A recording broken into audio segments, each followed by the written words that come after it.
Why should you listen to these tips? It can be challenging picking up a new skill, especially if it's some time since we've been at school. I was 50 when I started painting and 60 when I started drawing. And these tips are the things which, looking back, I realised helped me move faster in my improvement. Things I wish I'd known as clearly at the start as I did at the end. And I believe that if you try and have these same focuses when you draw, they will fast track your drawing improvement as well. And sometimes when we start a bit later in life with something new, we can feel that we have a bit of lost time to make up. So I hope if that's you, these also help speed you along in your drawing journey as they did in mine. Let's start. And my first tip is be realistic. Learning to draw is a skill, and skills have to be learned. Don't expect it's going to be any different from learning to play the piano.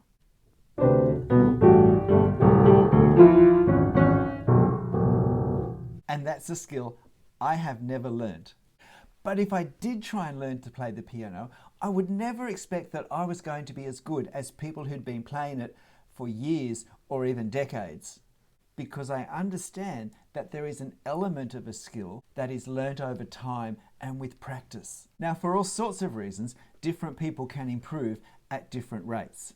Sometimes things seem to come more naturally to some people than to others. But there is still always practice, and there's almost always some sort of teaching from some source, some sort of direction, which is what I hope my YouTube videos help provide you. And sometimes there are breakthrough moments where something seems to connect in our thinking and in what we do in a way that hasn't happened before. And I hope this video gives you a number of those moments. And the reason why it's so important to appreciate that learning to draw is a skill that we need to learn and practice and sometimes get teaching on is because if we're not realistic about this, we may just get discouraged very quickly. We may feel that there's something wrong with us, that we're not able to do it, that we lack the talent because I can't do it as well as I think I should be doing it. And if I realize it's a skill to be learned, then that knowledge will help me structure the approach I take, the way I work to learn to draw and to then improve my drawing. So that's the first tip. My next tip is really quick, but really important. Don't compare yourself to other artists and their artwork. You don't know their journey, how long it's taken them to get to where they are, and what they've had to do on the way. My drawings didn't start where they're at now. When I first started drawing architecture and putting it on social media, Instagram, of course, kept showing me other works by other artists drawing similar things. And it was so easy at the start to think, oh man, I'm never going to be as good as these people. And I had to learn to let them be a source of inspiration and encouragement and not a source of discouragement. My kids started me on social media because they said, as an artist, you really should have a social media presence. And the very first meme I saw, I still remember and still think now, years later, is just as important. And that's the comparison is the thief of joy. So let's not let our joy in our drawing, both in the process of creating it and also in our finished pieces, be taken from us by comparing ourselves to what other people have done. My art journey is my art journey. There's just no point in comparisons. My next point is don't copy the work of other artists.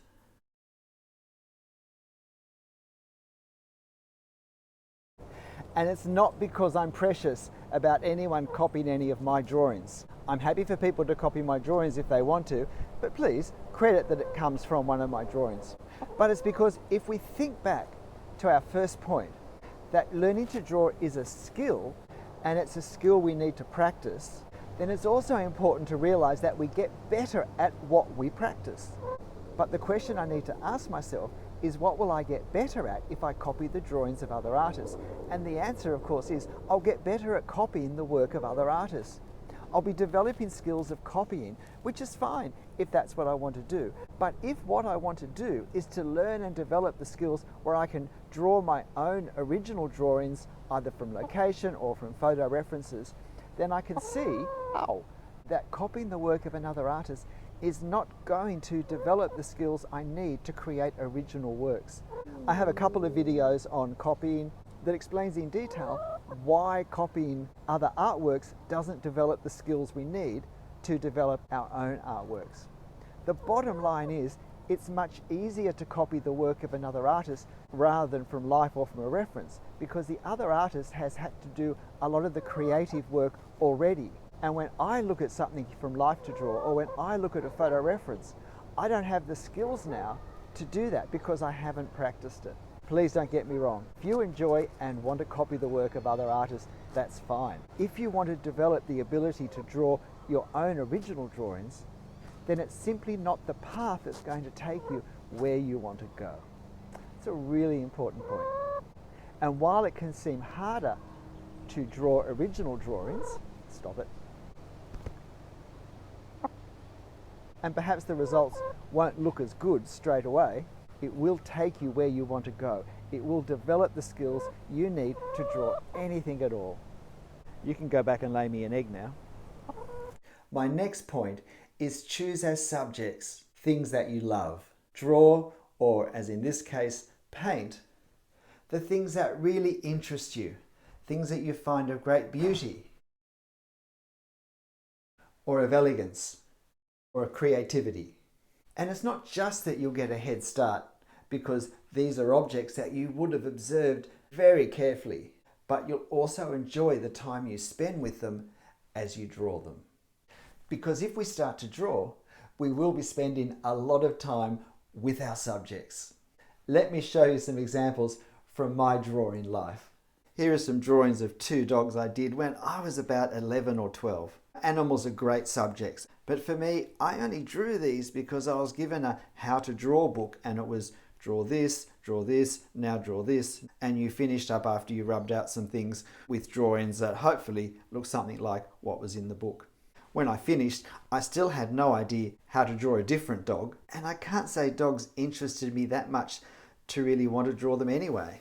It wasn't any better with my bobcat. However, one things I did like as a young teenager were battleships, and so while other boys my age might have been drawing cars, I was drawing battleships.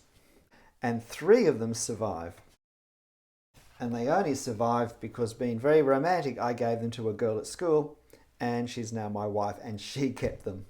But I hope you can see that these are better drawings, not just because I was a couple of years older, because I didn't really draw much, but because they were a labour of love to a boy who loved battleships. And then in 2018, on a trip to Paris, my love of architecture helped me sit and observe and labour, and started this whole journey. If we love the things we draw, we will always enjoy drawing. My next point is also very quick and straightforward, and that's practice. I don't think any of us are particularly born with ability to draw, although I do believe some of us are born with a desire to draw or paint or create. But no matter what desires we're born with, there is no shortcut to practicing. And if we've ever learnt to play an instrument, we know that constant practice was part of the journey. I have drawn hundreds and hundreds and hundreds of these types of drawings.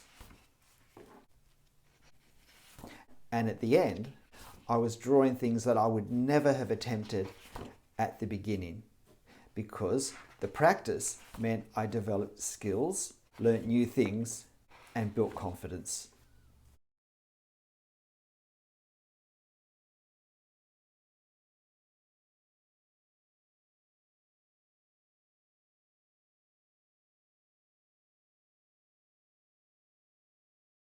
This next point is choose subjects that are appropriate to the skill level that we have. We don't want to overwhelm ourselves with too much that's outside of our experience and our practice too quickly. These are 2 particularly challenging subjects of mine, and of course if we love architecture, we're attracted often to grand architecture. But I often see drawings of this type of subject that have clearly been beyond the skill level and the experience of the artist to draw them well. Look, it's always good to push ourselves, and we only learn what we can do by trying. But we learn more by drawing a simpler subject that we can draw well than in tackling a complex subject where we make a lot of mistakes. And sometimes having a subject where there are less things we have to worry about all at once means that the elements of drawing that are in this scene can be given a lot more attention and care until we can draw them so easily we don't need to even think about them as much in new drawings, and then we have space in our head to concentrate on the new elements of those new scenes. But being overwhelmed and knowing that we haven't done a very good job is unnecessarily discouraging and not a good learning method. So choose subjects that are appropriate to the skill level that we have. This next point is choose subjects which you can draw in the one session that you have. Whether it's a 6-hour session or you only have 10 minutes for a quick sketch, find things that you can start and finish within that time. There are a couple of good reasons for this. Firstly, it's very motivating to actually finish our work. But besides the encouragement, there are things that we learn in the later part of the drawing. There are skills that we need and develop as we start to bring a drawing to its conclusion that we clearly can't practice at the start. And we do want to make sure we develop all the skills in our drawing to the same level. Skills we need when we start a drawing with a blank sheet of paper, and those final touches that we put at the very end. That can make all the difference. This is one of the most complicated drawings I've done, and it took me just over 6 hours to do. Whereas I drew this one, which took me 20 minutes to do. And the two obviously have very different techniques and different styles. And we learn more with the demands of finishing a 20-minute drawing or a 6-hour drawing if we complete them than if we have them half done. And never underestimate the benefit it can be to our drawing development doing a lot of quick sketches whenever we have 10 or 15 or 20 minutes available. Choose our subject and our style to suit our time availability so that we can finish the drawing. This will certainly help fast track your drawing development. This next tip is one that I have 5 or 6 videos completely devoted to, but I'm going to illustrate it here with just one, I think, excellent example. And this tip is careful observation is actually the most important skill we need when we draw. If we draw something that doesn't look as much like our reference as we want, it's easy to think, I don't have the drawing skills. But I believe that the bigger problem is we haven't actually seen what we need to see to accurately draw what we're looking at. Or to put it another way, we draw what we think we've seen, not what's actually there. This is a street scene in a small village in Germany. And here we have a street that's sloping downwards. I was drawing this directly in ink, so there's no pencil outline, there's no erasing. And I was drawing this line, which is the strongest downhill slope. And I looked at the drawing and I looked at the photo and I went to draw it. Every time I went to draw the line that I wanted to draw, it just somehow didn't feel right. And eventually I worked out that even though this line is actually the point where the building touches the ground, as the ground goes downhill, the line I have to draw is actually an uphill line. What I expected was that it's a downhill line, so it's going to slope downhill. And that thought stopped me from accurately seeing what was really in the reference. That even though it was a downhill line, from this angle, from this perspective, it was actually going to be an upwards line. In some ways, this is probably the most important of all these points. We can't draw accurately what we haven't observed accurately. Sometimes what we know about a subject already is our own worst enemy in seeing exactly what we need to see to draw this particular perspective of it. We need to learn to observe. Hey, if you've reached this point and you haven't subscribed, please do. Most of these points I've touched on here, I have whole videos, if not a series of videos on. So please subscribe, hit notifications, always leave a comment, let me know what you think, and if you find the videos helpful, please tell your friends who draw. This next point is something I do after every drawing. And that is, I have a look at my finished work and I critique it. Now, critique contains the word critic, and we become, in effect, a critic of our drawing. So I look at this drawing of the Sydney Town Hall and I say to myself, what do I like? What do I not like? And it's not to put myself down, but rather to give myself a focus with my future drawings that will lead to improvement from the things that I think in this drawing I could have done differently. What I don't like about it is that I feel that the tonal values in this section are too dark and lack contrast to help define the architecture and create visual interest. It would have improved the drawing to have used a lighter touch with some of the architectural features. The other thing I noticed is that this tree here, I don't think works very well. It's a lighter tree in front of a darker tree, but it does look like it's all the one tree, and I just couldn't be bothered doing more line work over the rest of it.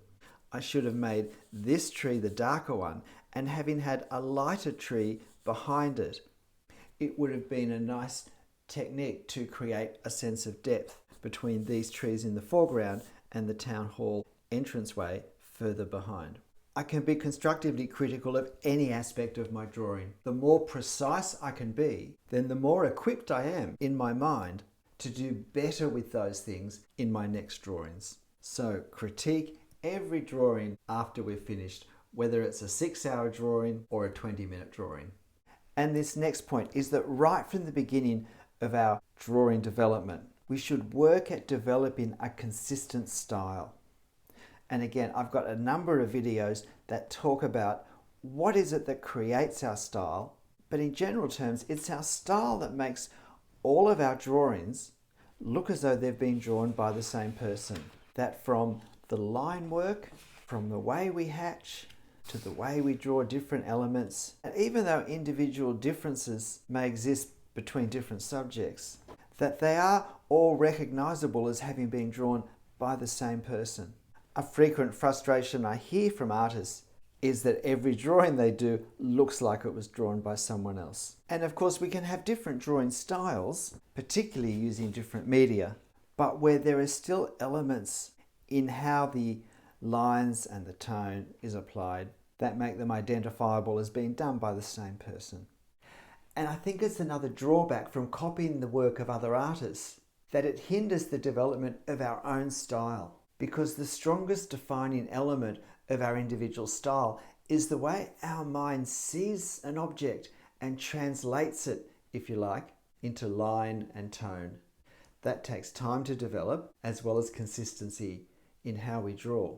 And if I'm copying other artists' work, I'm going to be changing, if you like, from one translation to another translation of object into line and tone with every drawing. It's like I'm speaking in different accents with every conversation, and that will make it difficult to develop my own. And we also develop our own drawing style as we adopt a consistent approach in our drawing, from how we start to how we progress and to how we finish a drawing, and the sorts of qualities we particularly and consistently work at bringing out. I hope these tips have been really helpful. Hey, please leave a comment and tell me, which tip did you feel was the most significant for you? I'd love to hear that. Otherwise, again, hit notifications if you haven't, and I'll see you next time. Bye.